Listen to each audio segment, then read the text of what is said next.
Recently, I've been noticing that oftentimes, animated movies are written off as childish and aren't taken seriously by seasoned film fans. However, in recent years, animated movies have made themselves recognized through the likes of Gore Verbinski's Rango, Wes Anderson's Fantastic Mr. Fox, and Hayao Miyazaki's Spirited Away. This surge of quality animated film reached a new height in December of 2018 with the release of Spider-Man Into the Spider-Verse.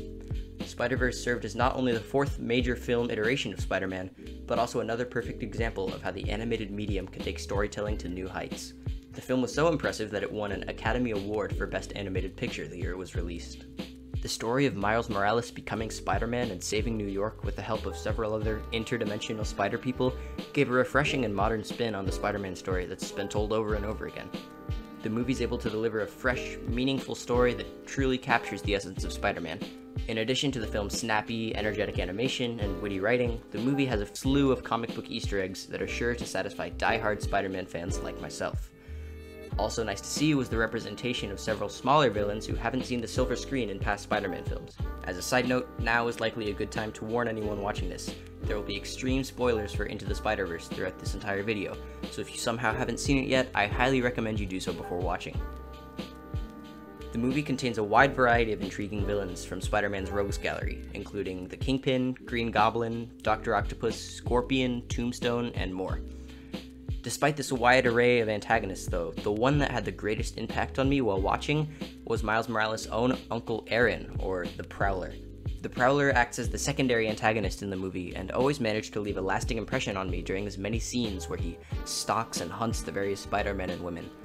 Though he had the potential to be an underdeveloped, forgettable villain, he wound up making a huge impact on the movie as a whole due to some very thoughtful choices made with his character.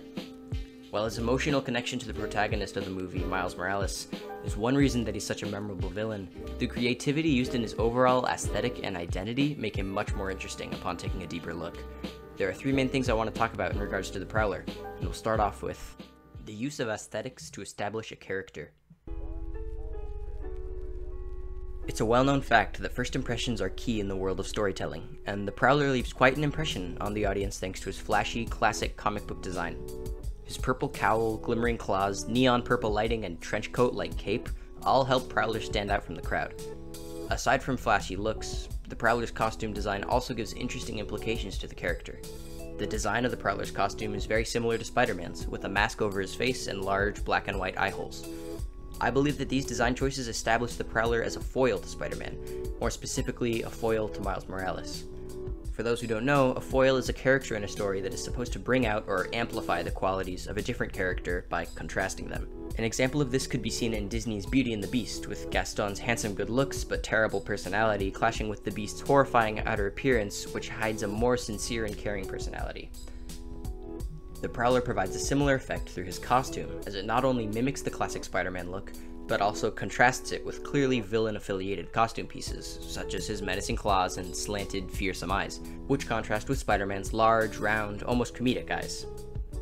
Also of significance, the Prowler's costume features a large, flowing cape, which is an accessory that, later in the movie, Miles wanted to include on his own Spider-Man costume, before the idea was shot down by Peter V. Parker. The Prowler's connection to Miles is further strengthened through the use of Prowler's green and purple color scheme, which contrasts with the classic red and blue of Spider-Man. It's interesting to note that when Miles first meets Peter Parker, Peter's spider sense appears visualized using red and blue, while Miles appears as purple and green, which at this point have already been established to be the Prowler's colors, before shifting to match Peter's color scheme. This provides further evidence that if Miles had continued to be influenced by his uncle, he would go on to become the next Prowler.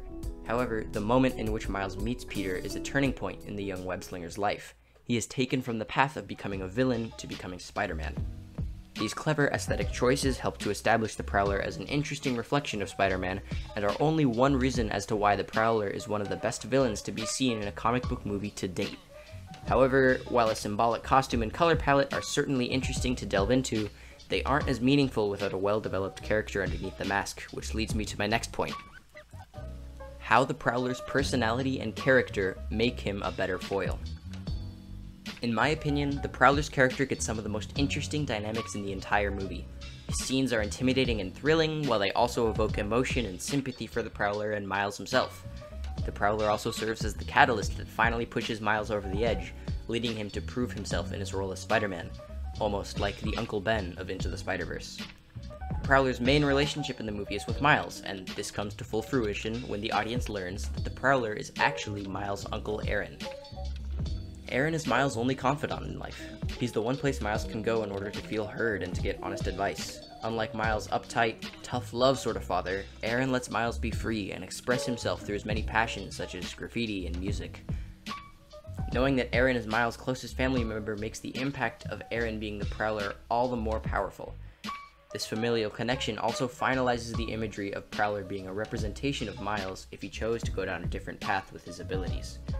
Aaron represents everything that the Morales family is against.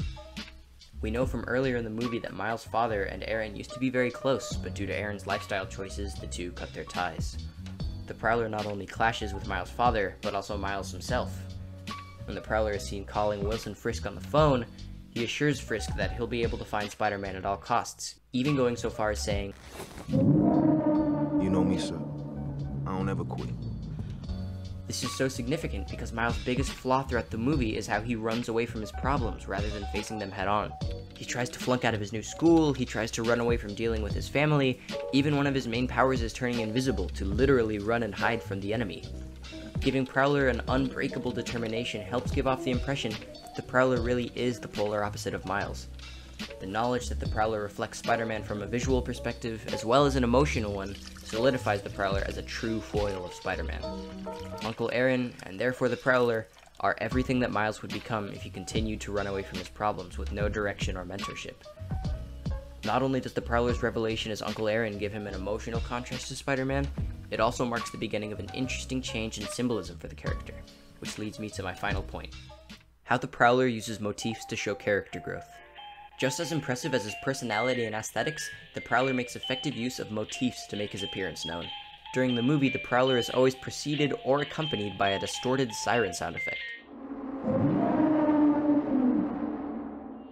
Starting from the first time he's seen fighting Peter Parker in the opening battle near the Super Collider, the siren is played. Later on, during every scene involving the Prowler, this siren sound can be heard. After a few exposures to this audio cue, the audience links it with the Prowler.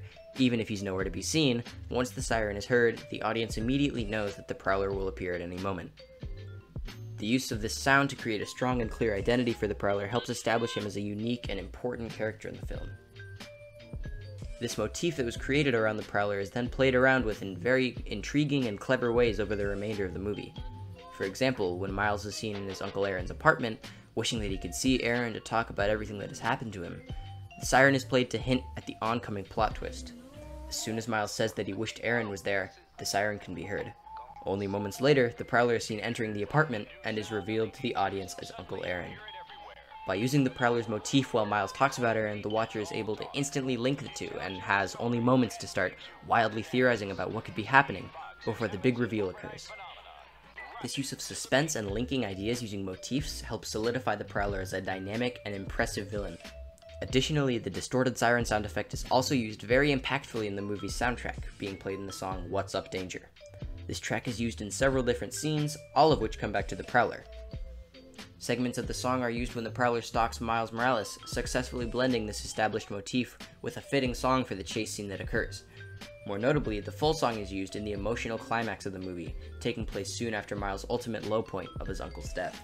In this scene, Miles finally masters his powers, and is seen swinging confidently through New York. The song is played here, sirens included. This provides more evidence for the Prowler's now undeniable connection to Spider-Man, only in this case, it's different. The siren used to represent what power looked like when used for evil. It used to represent a terrifying force in Miles' life. But now, it's changed to the sound of Miles himself, inspired and fueled to be better by the death of his Uncle Aaron, to become the hero that would make his uncle proud. This final usage of the siren signals the end of the Prowler's transformation, going from a fear-inducing foe to an emotional and inspiring motivation. Into the Spider-Verse is an extremely well-made movie and is only made stronger by the unique presence of its most memorable villain. From his distinct and symbolic costume to his persistent and identifying audio cues, and finally to his growth as a symbol of inspiration for the film's hero, the Prowler redefines what it means to be a villain, and instead becomes something completely new. Despite everything that I've said about the Prowler, he's still only a small part of what makes Into the Spider-Verse so great. It's a movie that transcends its genre and raises the bar for both animated and superhero films everywhere. I sincerely hope that future Marvel movies, and movies in general, will learn a lesson from Into the Spider-Verse on how to write an incredible villain.